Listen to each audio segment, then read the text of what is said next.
The sky above New York City changed on a Tuesday morning in April 2035. It was a clear spring day when the massive ships appeared. They simply materialized, as if they had been invisible, and suddenly decided to show themselves. 7 disc-shaped vessels, each larger than the Empire State Building, hovered silently over major cities around the world. The largest one positioned itself above Manhattan. The world held its breath. Military forces scrambled but were quickly ordered to stand down. After decades of wondering if we were alone in the universe, humanity had its answer. 3 days later, Jack Freeman stood in the United Nations General Assembly Hall, straightening his tie for the 5th time. As lead diplomat for Earth's hastily formed contact committee, the weight of humanity's first official alien meeting rested squarely on his shoulders. "Stop fidgeting," Linda Martinez whispered beside him. The quantum physicist had been selected for her brilliant mind and calm demeanor. "They'll think you're nervous." "I am nervous," Jack replied. "Aren't you?" Linda's dark eyes fixed on the empty podium. "I'm terrified, but I'm also curious." The massive doors at the far end of the hall swung open. A hush fell over the gathered representatives from every nation. Admiral William Carter, head of the newly formed Earth Defense Force, stepped closer to Jack and Linda. "Remember," the Admiral said quietly, "show strength through dignity. Don't let them see weakness." The aliens who entered were tall and slender, with blue-tinted skin that seemed to shimmer under the lights. Their ambassador, who had identified himself as Zevthal of the Valthrian Alliance, walked with a fluid grace that made him appear to be gliding rather than stepping. Jack stepped forward to meet him at the center of the chamber. "On behalf of the people of Earth, I welcome you to our world," he said, extending his hand as agreed upon in the preliminary communications.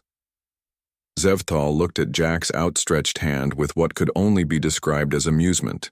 He made a slight motion with his long fingers that approximated a handshake without actually touching Jack. "The Valthrian Alliance is pleased to make formal contact with your species," the alien said. His voice had an odd musical quality, and he spoke perfect English thanks to the translation device attached to his collar. "We have observed your civilization for some time, and believe you have reached a sufficient level of development for preliminary relations." Jack noted the condescension in the alien's tone but maintained his diplomatic smile. "We look forward to learning from each other." The next 3 hours consisted of formal introductions and diplomatic pleasantries. The Valthrians explained they represented a collective of 7 advanced species who had formed an alliance thousands of years ago. They described their territory as spanning a modest portion of this spiral arm of the galaxy.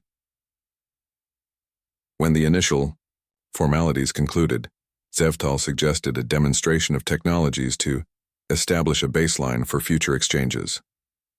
Linda stepped forward, motioning to assistants who wheeled in several devices covered with cloth. "We've prepared demonstrations of our most advanced developments," she said.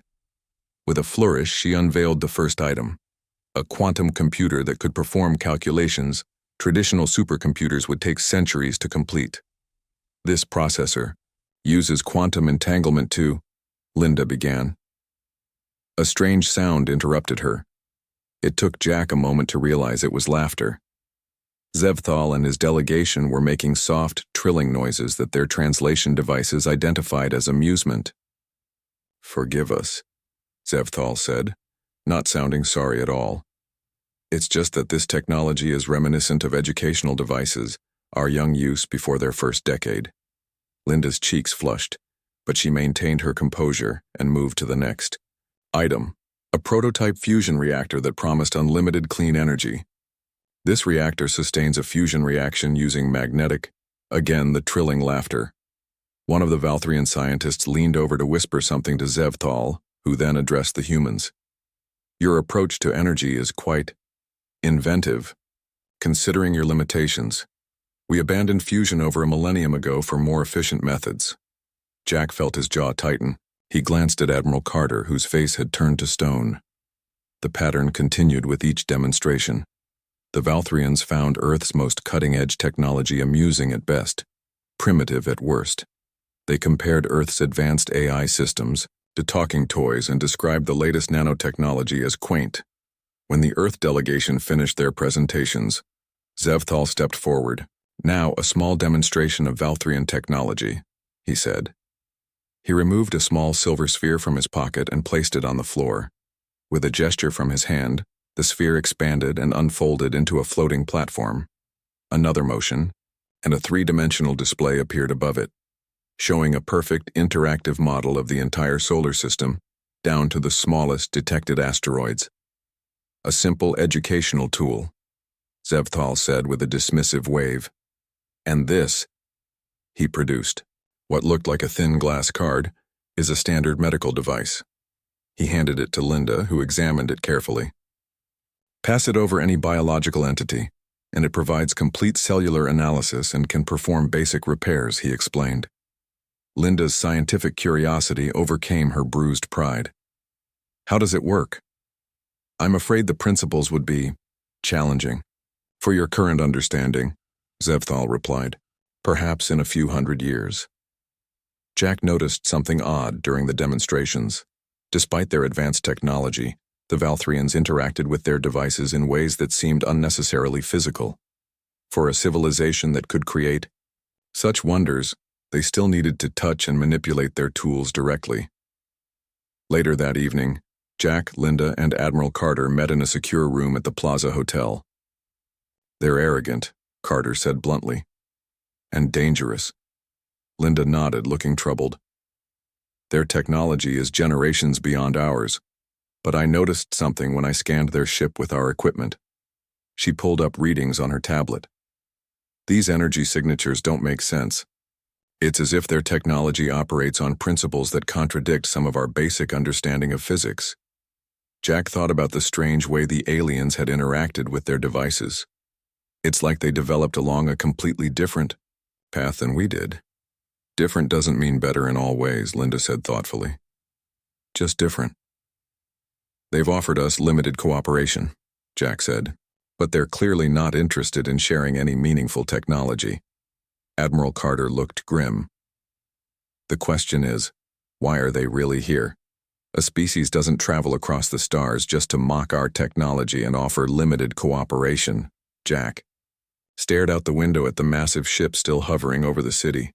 Its smooth surface reflected the lights of Manhattan, making it seem almost beautiful. "Something tells me we're going to find out soon enough," he said quietly. "And I don't think we're going to like the answer." 6 months after first contact, the initial wonder had faded. Valthrian ships now hovered over 30 major cities worldwide. Their cultural exchange centers had been established in each location, towering silver structures that seemed to defy gravity. The aliens maintained a polite but distant relationship with humanity, sharing only carefully selected pieces of their knowledge. Jack Freeman stood at the window of his office in Washington, D.C., watching people line up outside the local Valthrian Center. The aliens had become a tourist attraction. "They've opened another center in Denver," Linda Martinez said as she entered the room. She looked tired. Dark circles had formed under her eyes from countless late nights studying what little Valthrian technology they had been permitted to examine. "That makes 31, Jack replied. "Always near major power stations." Linda placed a folder on his desk. "I've been working with Dr. Alan Ross. He's found something interesting." Jack raised an eyebrow. Alan Ross was one of the world's leading cybersecurity experts, recruited to the Contact Committee 3 months ago. "The Valthrians don't use encryption the way we do," Linda explained. "Their data protection is entirely based on their unique hardware. When Alan tested some basic Earth technologies against their systems, he found something unexpected." She opened the folder to reveal test results. "Their systems are vulnerable to simple electromagnetic pulses." Jack frowned. "That can't be right. Their ships travel between stars. How could they be vulnerable to something as basic as an EMP?" "We think their technology evolved along a completely different path than ours," Linda said. "Remember how early Earth computers were vulnerable to magnets? It's like they never faced that problem, so they never developed protections against it." A knock at the door interrupted them. Maria Sanchez, their intelligence officer, entered without waiting for a response. Her usual confident stride was replaced with urgency. "You need to see this," she said, placing a small drive on the desk. "I managed to place cameras near their Chicago center." The video showed the interior of a Valthrian facility. Aliens moved through hallways filled with strange equipment. What caught Jack's attention was how they interacted with their technology. Despite their advanced civilization, they used physical controls, touching panels, adjusting dials. They don't use wireless communication with their devices, Jack realized. Maria nodded. "And look at this." She forwarded to another clip, showing a Valthrian dropping a small device. When it hit the floor, it sparked and stopped working. The alien seemed frustrated, having to replace it with another. "Their tech isn't as robust as they want us to believe," Maria said. "And there's more. Commander Krell arrived in Chicago yesterday." Jack tensed. Commander Krell was the military leader of the Valthrian forces, known for his aggressive stance toward humans. He met with Zev Thal. Our lip-reading software picked up part of their conversation. Maria played another clip, this one with subtitles added to the Valthrian speech. "Integration timeline must be accelerated," Krell was saying. "The humans are becoming too curious." "Patience, Commander," Zev Thal replied. "Their resistance will be minimal once we establish the full network." Jack felt a chill run down his spine. "Network? Integration timeline? They're planning something." Linda studied the footage again. "Look at their devices. They all have similar designs. Those blue crystals seem to be power sources." "We need to take this to the Security Council," Jack said, gathering the materials. "And we need to accelerate our own research." 2 days later, in a secret facility beneath the Colorado mountains, Jack stood before the UN Security Council members who had been flown in discreetly from around the world. "We believe the Valthrians are preparing for some kind of takeover," Jack explained after presenting their findings. "Their cultural centers are actually strategic positions near our infrastructure." "What can we do?" asked the French representative. "Their technology is far superior to ours." Dr. Alan Ross stepped forward. He was younger than most people expected, with round glasses and constant nervous energy. "Maybe not as superior as we thought," he said. "We've been developing a countermeasure based on our discoveries." He held up what looked like an ordinary radio. "This modified radio transmitter creates a specific frequency that disrupts their control systems. We've tested it on small Valthrian devices we've managed to acquire." "A radio?" The Chinese representative looked skeptical. "That's your solution to alien invaders?" Alan smiled. "Sometimes the simplest technologies are the most effective. The Valthrians evolved their tech in a direction that never needed to account for certain frequencies we use commonly on Earth. It's their blind spot." Linda added, "We believe they're building a network to control our infrastructure. If we can disrupt that network, we might have a chance." The Security Council debated for hours before finally approving a secret defense initiative. Earth would prepare while pretending to continue friendly relations with the Valthrians. Over the next few months, facilities around the world quietly manufactured Alan's disruptor devices. Scientists worked to improve the technology while military forces trained in secret. Jack received weekly updates from Maria, who had established a network of observers around each Valthrian center. The aliens were indeed building something. Strange equipment was being installed near power stations and communication hubs. One evening, Jack was reviewing reports when his secure phone rang. It was Maria, her voice tense. "Chicago has gone dark," she said without preamble. "All communications cut off 30 minutes ago. The Valthrian Center is showing increased activity." Jack's blood ran cold. "Get me Admiral Carter." Within an hour, Jack was in the Pentagon's war room with Linda, Alan, and military leaders. Satellite imagery showed Chicago completely without power. More disturbing were the Valthrian ships, no longer hovering passively but now positioned directly over key buildings. "They're making their move," Admiral Carter said grimly. "But why start with Chicago?" Alan studied the data streams. "It's their largest installation. If they're testing their control network, Chicago would be the logical first step." Reports started coming in from people fleeing the city. Valthrian soldiers were in the streets, not the diplomatic corps that humans had met before, but armored figures using technology to disable vehicles and communication devices. "We need to activate the resistance cell in Chicago," Jack said. "Steve Johnson is our lead contact there." "Admiral." Carter nodded and issued the orders. Within minutes, they had a patchy video connection to Steve, a former city engineer who had been recruited months earlier. "They're taking control of everything," Steve reported, his face barely visible in the dim emergency lighting of his basement. "But we've started deploying the jammers you sent us. They're working. Their weapons malfunction when they get near our devices." A flicker of hope ignited in Jack's chest. "Keep deploying them. Focus on protecting civilians and gathering intelligence on their methods." As the night progressed, reports confirmed their theory. The Valthrian technology, so advanced in many ways, was surprisingly vulnerable to specific radio frequencies. Resistance fighters using decades-old radio equipment were successfully disrupting alien weapons. "It's time to authorize the counterattack," Jack told Admiral Carter.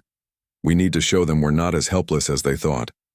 As dawn broke over Chicago, Earth launched its first coordinated strike against the alien invaders. The battle for humanity had begun, with humanity's primitive technology proving to be its unexpected strength. The battle for Chicago raged for 3 days. Valthrian soldiers in sleek armor moved through the streets, their weapons firing beams of blue energy that could melt concrete. But wherever Steve Johnson and his resistance fighters deployed their jammers, the alien technology faltered. From the Pentagon War Room, Jack Freeman watched drone footage of the conflict. A Valthrian soldier raised his weapon toward a group of civilians, only for it to sputter and die when a nearby resistance fighter activated a modified radio transmitter. "It works better than we expected," Linda Martinez said, analyzing the data, streaming in. "But they're adapting quickly." General Patricia Moore, the stern-faced Joint Chiefs representative overseeing the defense, nodded. "We need to strike while we still have the advantage of surprise."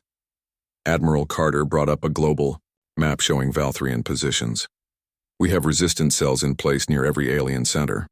If we coordinate, we can hit them simultaneously." Jack studied the map. "Do it. Authorize all cells to activate jammers and EMP devices." Within hours, the counterattack was underway. In New York, Paris, Tokyo, and 27 other cities, human fighters deployed their simple but effective weapons against the alien invaders. The results were immediate and dramatic. Valthrian systems failed across the globe. Their hovering vehicles dropped from the sky. Their communication networks went silent. On the main view screen, Jack watched as humans using conventional weapons, pistols, rifles, even bows and arrows, engaged the suddenly vulnerable alien soldiers. "They never expected this, Admiral," Carter said with grim satisfaction. "They thought we were helpless." The room fell silent as a new transmission came in. It was Zevtal, his blue face tight with anger.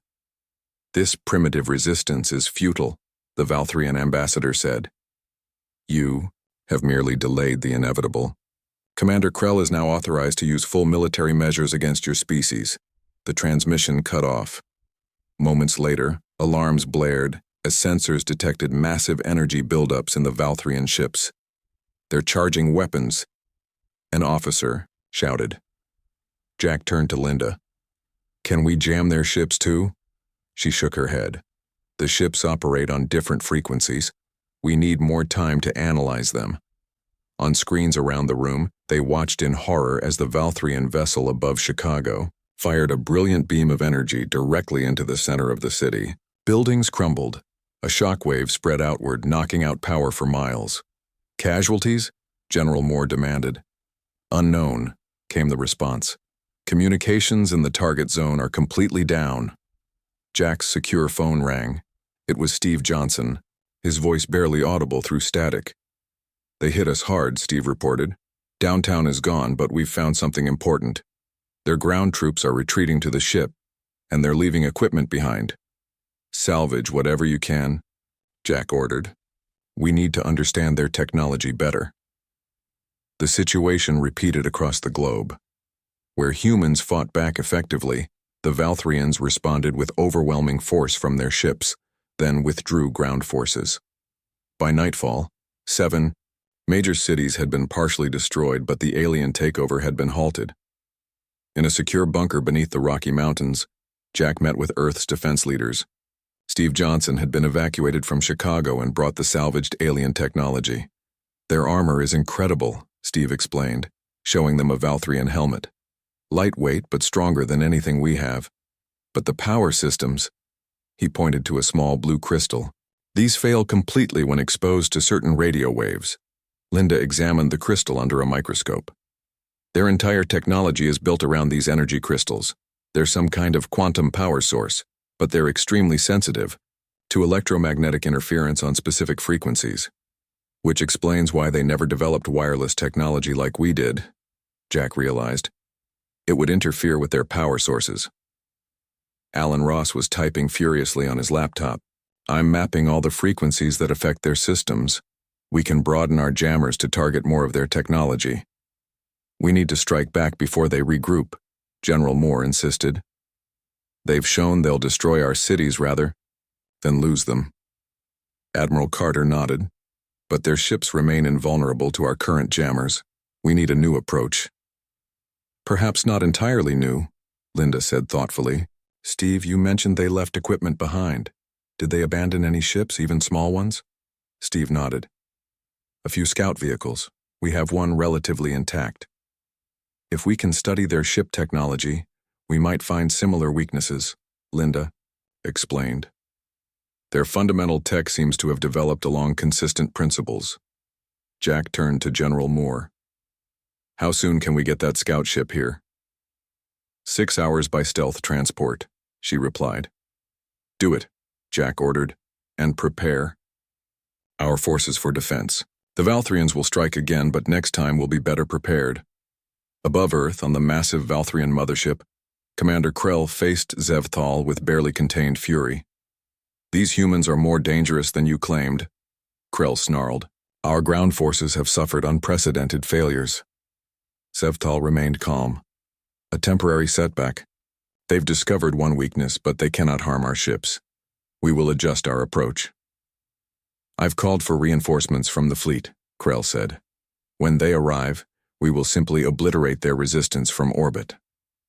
The High Council wants this planet's resources intact, Zevthal reminded him. And these humans have technologies we didn't anticipate. Their methods of communication and energy manipulation are primitive but effective against our systems. Then we will destroy their ability to resist first, Krell decided. Target their power infrastructure, communication networks, and military bases. Without those, their jammers will be useless. Zevthal nodded slowly. Perhaps you're right. They've shown more resourcefulness than expected. We should not underestimate them again.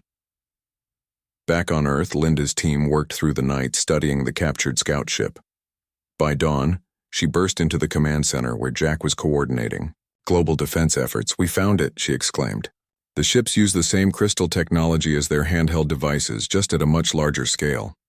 The frequency that would affect them is different, but the principle is the same. Jack felt a surge of hope. Can we build jammers powerful enough to affect their ships? Linda nodded. We need to use old radio broadcast equipment, the kind used for long-range transmission decades ago. The power output is strong enough to reach their ships. How quickly can we deploy? Admiral Carter asked. We have old radio stations across the country, General Moore said. Many still have functional equipment. We just need to modify them. Then, let's move, Jack ordered. The Valthrians are regrouping. We need to be ready when they strike again. As the sun rose over a changed Earth, humanity prepared for the next phase of a war they never wanted, but were increasingly determined to win. The aliens who had ridiculed their technology were about to learn an important lesson about human ingenuity and adaptability.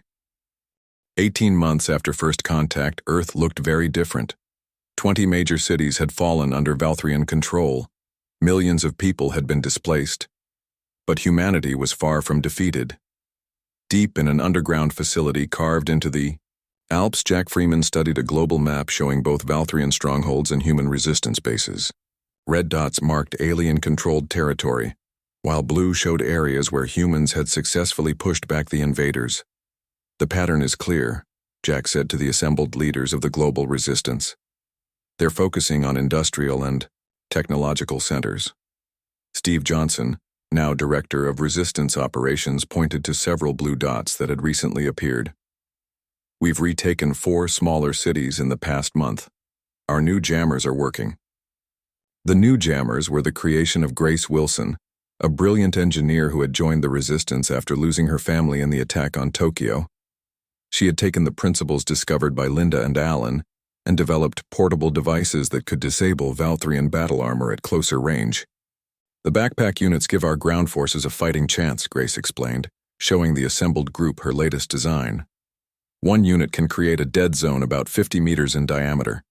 Any Valthrian tech inside that zone simply stops working. Linda, Martinez entered the room looking exhausted but excited. We've made another breakthrough, she announced.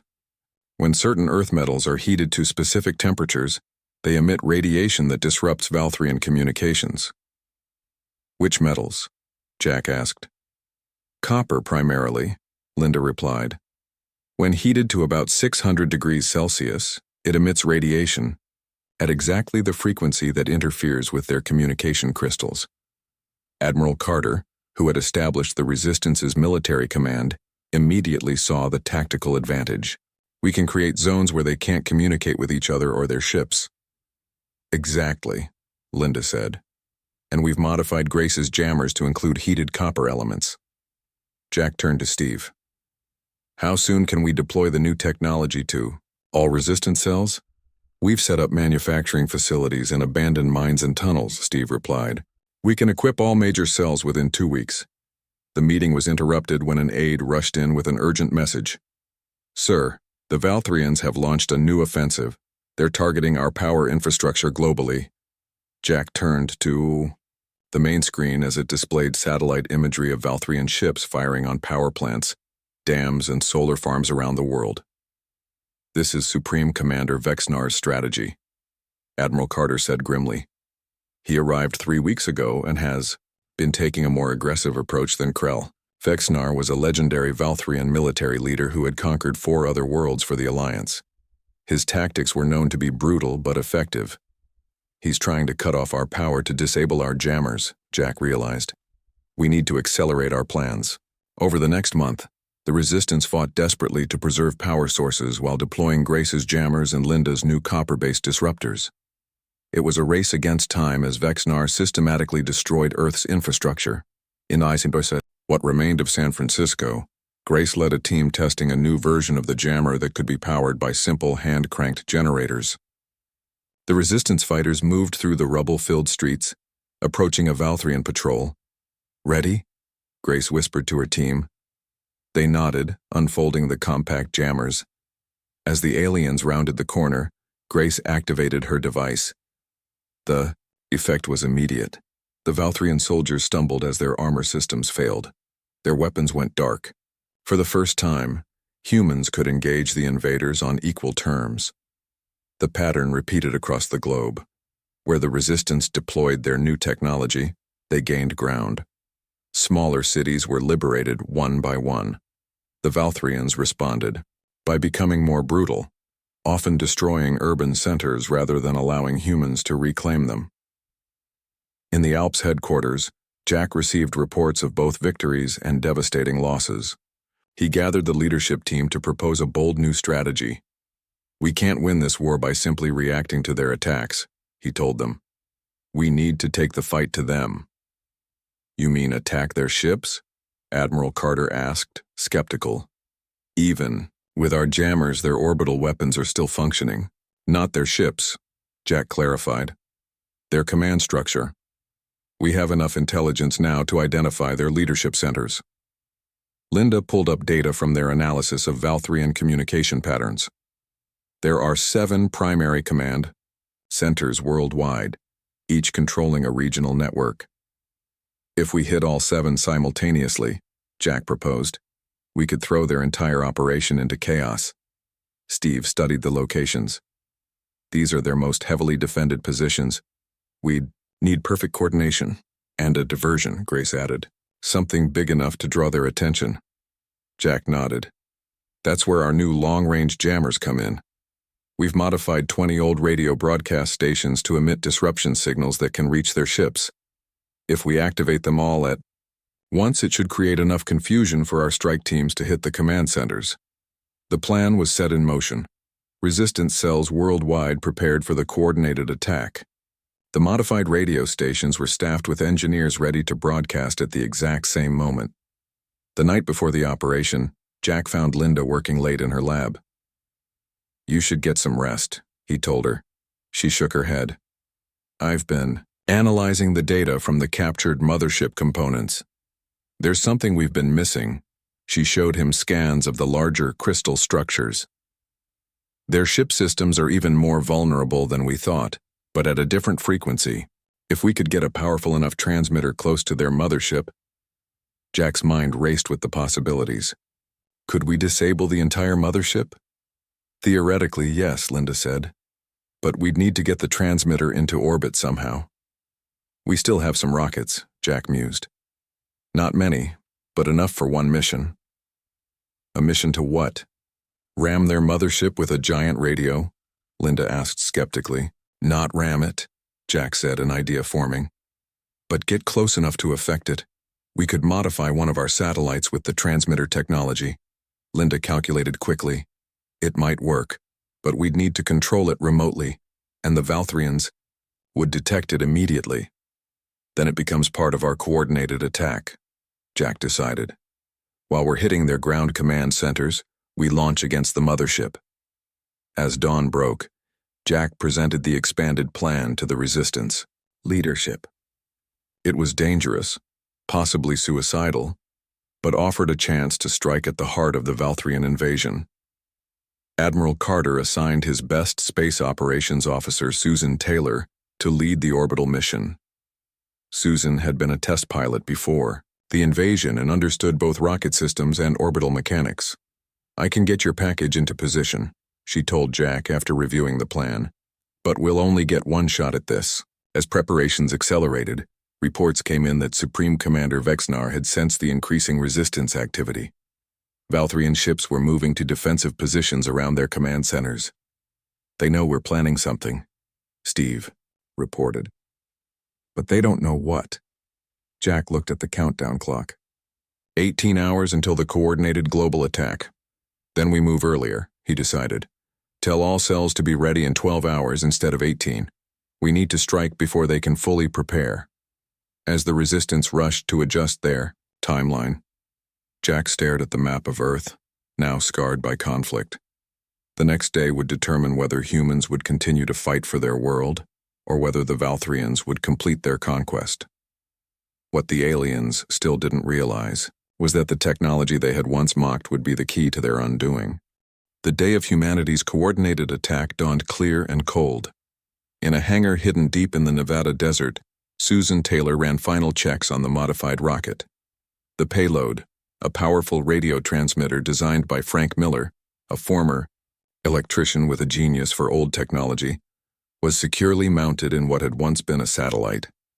"It looks like something from the 1940s, Susan remarked, examining the large vacuum tubes and copper coils that made up Frank's creation. Frank patted the device proudly. "That's because it is. I based it on early radar systems, combined with modern components.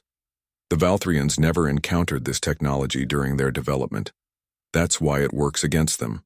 Across the globe, Resistance fighters moved into position near the 7 Valthrian command centers.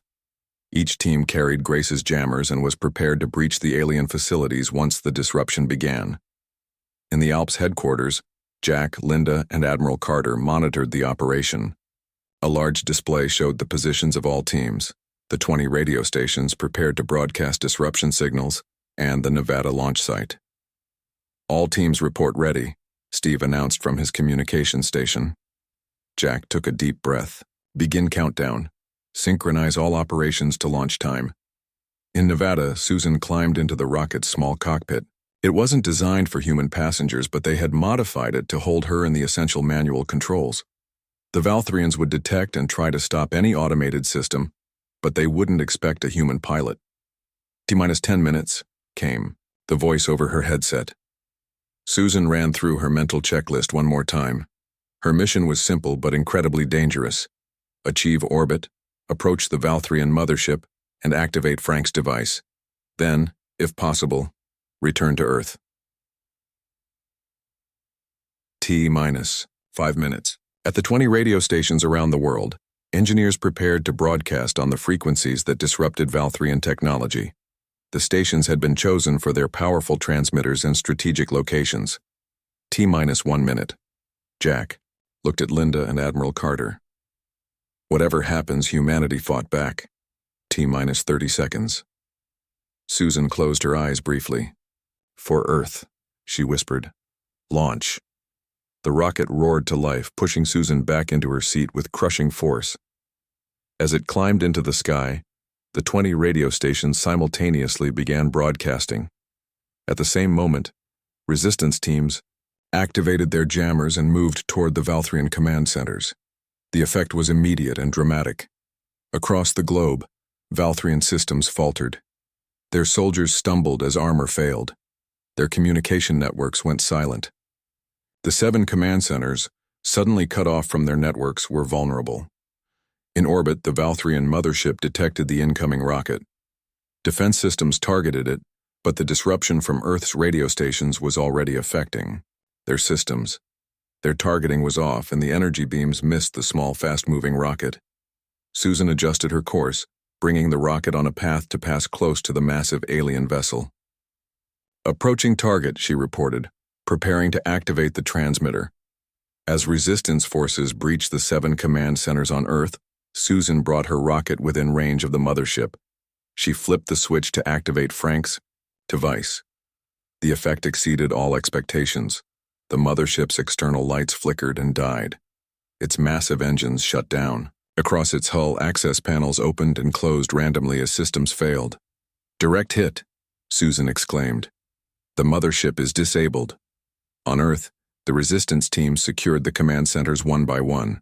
The Valthrian soldiers, cut off from their network and with failing technology, were overwhelmed by human forces using conventional weapons. Jack watched the reports flood in. We're winning, he said, almost unable to believe it. But the victory was not without cost. 3 of the command centers had self-destructed when breached, killing many resistance fighters. And in orbit, Susan's rocket was damaged during its close pass to the mothership. My controls are sluggish, she reported. And life support is failing. I don't think I can make it back. Eject now, Jack ordered. We'll track your capsule and retrieve you. Susan jettisoned from the rocket, her small capsule beginning its descent toward Earth as the rocket itself continued past the disabled mothership. In the Alps headquarters, celebrations were tempered by the ongoing reports from around the world. They had struck a decisive blow, but the war wasn't over. Many Valthrian ships remained operational, though they were now cut off from Central Command. They're retreating, Admiral Carter announced, watching the tactical display. Valthrian ground forces are withdrawing to their ships at all locations. Jack turned to Linda. Can we maintain the disruption field? She nodded. The radio stations can broadcast indefinitely. As long as we have power, we can keep their systems disabled. 3 days later, as humanity continued to push back against the remaining Valthrian forces, a message came from the mothership. Grenadier, Overseer Zalvek, the supreme leader of the Valthrian Alliance, requested a meeting. Jack, along with Linda and Admiral Carter, was transported to the still-disabled mothership. They were led to a vast chamber where Zalvek waited. The Grand Overseer was taller than other Valthrians, with deeper blue skin and eyes that seemed to glow from within. You have done what no other species has accomplished, Zalvek said without preamble. You have defeated Valthrian technology. We defended our world. Jack replied simply. Zalvek studied the humans with new respect. We underestimated you. We saw your technology as primitive because it developed along different paths than ours. We never imagined those different paths would be our undoing. Why did you attack us? Linda asked. We offered friendship. Fear, Zalvek admitted. Our scientists analyzed your development curve. In a mere century, you advanced from primitive flight to space exploration. At that rate, you would surpass us within a generation. We decided to conquer you before you could threaten us. Admiral Carter's expression hardened. You destroyed our cities and killed millions because you were afraid of what we might become? Yes, Zalvek said simply. And now you have proven our fears were justified. Jack stepped forward. What happens now? We will withdraw from your world, Zalvek declared. Our remaining ships will depart once repairs are complete. In return, we ask that you disable your disruption technology. And if we refuse? Jack asked. Then we remain locked in conflict until one side is destroyed, Zalvek said. Is that what you want? Jack conferred briefly with Linda and Admiral Carter. Then he turned back to Zalvek. We will allow your departure under these conditions. You will return all captured humans. You will provide medical aid for those you've injured, and you will never return to our solar system. Zalvek considered this, then nodded. Agreed, but know this. Word of your victory will spread through the galaxy. Other species will learn of Earth and its unusual technology. Some may come in peace, others may not. We'll be ready, Jack said, confidently. 1 month later, Jack stood on a hillside watching as the last Valthrian ship rose into the sky. Beside him, Linda, Steve, Grace, Frank, and Susan, who had been rescued from her capsule in the Pacific, observed in silence. Do you think they'll keep their word? Susan asked. I think they learned an important lesson, Jack replied. Never underestimate a species just because their technology looks different from yours. As the alien ship disappeared into the clouds, Linda spoke. We have parts of their technology now. Combined with our own development path, imagine what we can create. Jack nodded, looking out at the rebuilding efforts visible in the valley below. Earth had been damaged but not defeated. Humanity had not only survived but had gained new knowledge and a new place in the galaxy. They came to conquer us, Jack said, but instead they made us stronger. The ship vanished from sight, leaving only the blue sky and the promise of a future where humanity would reach for the stars, carrying with them the invaluable lesson that true advancement comes not from a single path of development, but from the courage to explore many.